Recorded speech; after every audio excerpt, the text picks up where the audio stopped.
시청자 여러분 안녕하십니까? 한 주간의 한인사회 주요 소식을 전해드리는 KBN 뉴스 주간 브리핑입니다.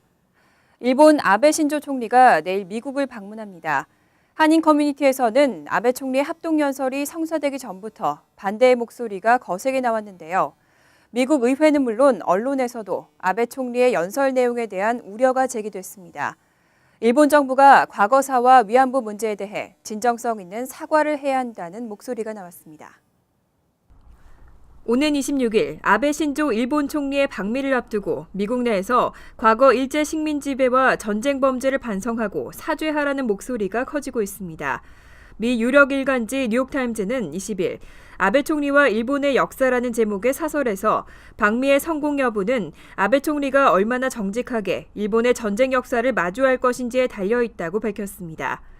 뉴욕타임즈는 아베 총리가 공개적으로는 전쟁에 대해 반성을 표하고 성노예 문제를 포함해 일본의 침략 행위에 대한 과거의 사과를 존중하겠다고 말했지만 자신의 발언에 모호한 수식어를 덧붙이고 있다고 지적했습니다. 그러면서 그가 사과 문제를 진지하게 여기지 않고 있다며 나아가 이를 희석하려는 의심을 사게 한다고 비판했습니다. 워싱턴 포스트도 이날 도쿄발 기사에서 아베 총리가 일본군 위안부 문제를 비롯해 과거사 문제를 피상적으로 언급한다면 동아시아의 긴장이 더욱 고조될 것이라고 경고했습니다. 뉴욕 퀸즈 한인회와 뉴욕 경찰의 공동 주최로 원데이 플라자 행사가 개최됐습니다. 이번 행사에는 많은 지역 정치인들도 참석하고 퀸즈 한인회에 힘을 보태줬습니다. 박민기 기자가 보도합니다. 뉴욕 퀸즈 한인회와 뉴욕 경찰의 공동 주최로 개최된 원데이 플라자 행사가 성황리에 마무리됐습니다. 지난주 토요일 퀸즈 156가와 노던 블러버드 사이 레오나드 스퀘어에서 개최된 행사는 퀸즈 한인회 관계자들과 뉴욕 정치인들 및 지역 한인 주민들의 발길로 문전성시를 이뤘습니다. 류재봉 퀸즈 한인회장은 레오나드 스퀘어를 포함한 행사 지역을 한인들을 위한 야외공원으로 만들기 위해선 퀸즈보드 세븐의 승인이 꼭 있어야 한다며 한인들의 관심과 적극적인 참여의 중요성을 거듭 강조했습니다. 지금 오늘 행사를 하는 목적은 앞으로 여기를 공원으로 만들면 이런 식으로 운영이 된다는 것을 보여주는 날이고요. 지금 이제 아침부터 지금 이렇게 조금씩 이렇게 여기 주민들이 이제 오시기 있고요. 아직 6시까지니까 사람들이 많이 올 거라 생각합니다.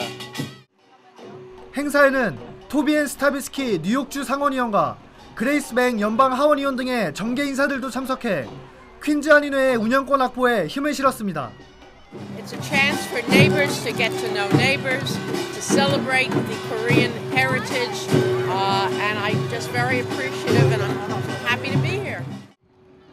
오전 11시부터 오후 6시까지 진행된 원데이 플라자 행사는 지역 주민들에게 풍물놀이, 얼굴 페인팅 등의 다양한 프로그램을 선보이며 성황리에 마무리됐습니다. KBN 뉴스 박민기입니다. 뉴저지 제한군인회가 발대식을 개최했습니다. 발대식 이후에는 안보 포럼을 통해 해외 종북 세력 파악과 북한의 대남 전략 및 대비책을 설명했습니다. 계속해서 박민기 기자가 전합니다. 뉴저지 제한군인회가 발대식을 개최했습니다.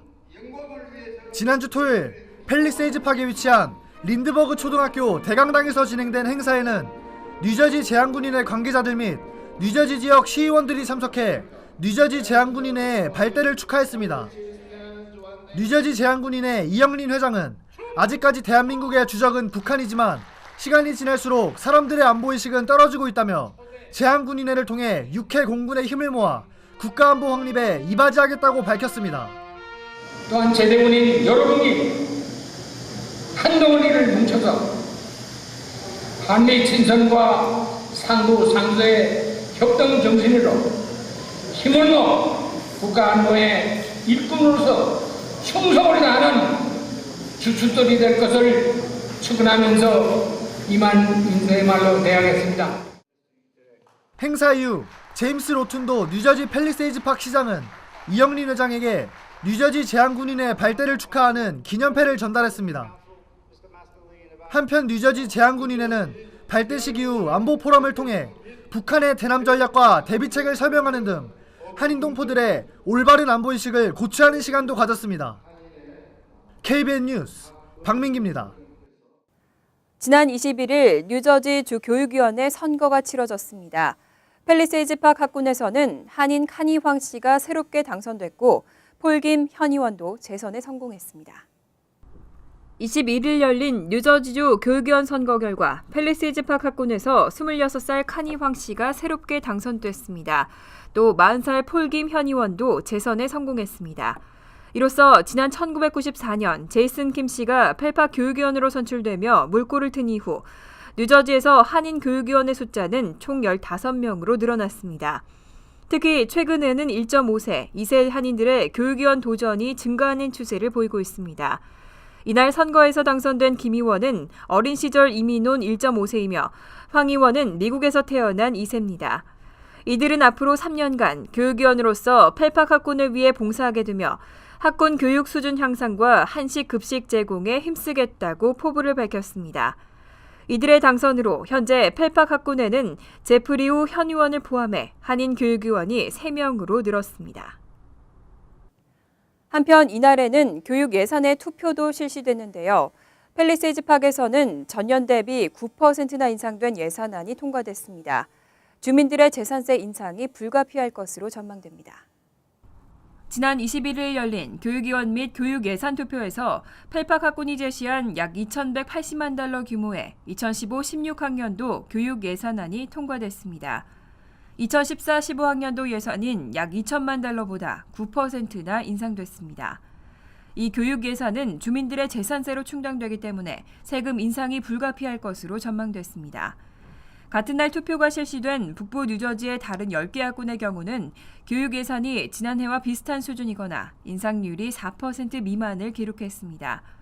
이에 반해 큰 폭으로 인상된 펠팍 학군의 교육 예산은 교직원 복지 비용 및 학생 과외 활동 지원비 등이 늘어난 것이 주요 원인으로 지목됐습니다. 또 교내 IT 시설 구축 등을 위한 비용 증가도 한몫을 한 것으로 나타났습니다. 또 찬성과 반대표가 모두 150여 표밖에 되지 않는 등 투표에 대한 주민들의 관심이 저조했던 것이 인상률이 높았는데도 예산안이 통과될 수 있었던 요인으로 지목됐습니다. 빌 드블라지오 뉴욕시장의 교육정책 일부가 학부모들 사이에서 형편없는 점수를 받았습니다.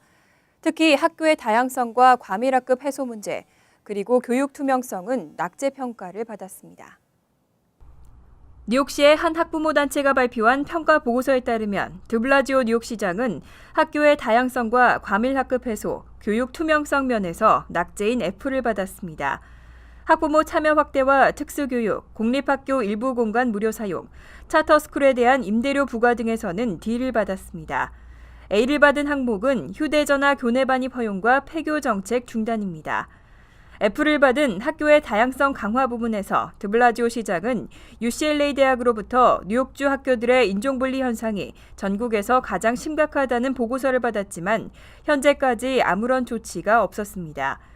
또 취임 후 줄곧 과밀학급 해소를 위해 노력해봤지만 2013-14학년도 전체 공립교 건물의 44%에 해당하는 575개 건물에서 과밀학급 문제가 나타났습니다. 이어 교육 투명성 면에서는 교육국에 배정되는 수백만 달러에 달하는 예산을 시민들에게 명확하게 공개하지 않은 점 등에서 점수를 깎인 것으로 분석됐습니다. 뉴욕주에서 표준시험 거부 사태가 심화되고 있습니다. 이 가운데 연방정부가 표준시험 응시율이 95% 미만인 학군을 제재하는 방안을 검토하고 있습니다. 교육부는 표준시험 응시율이 95%가 되지 않는 학군은 주정부로부터 제재를 받을 수 있다고 밝혔습니다. 또 해당 주정부는 연방정부로부터 교육 관련 예산 지원을 받지 못할 수도 있다고 덧붙였습니다.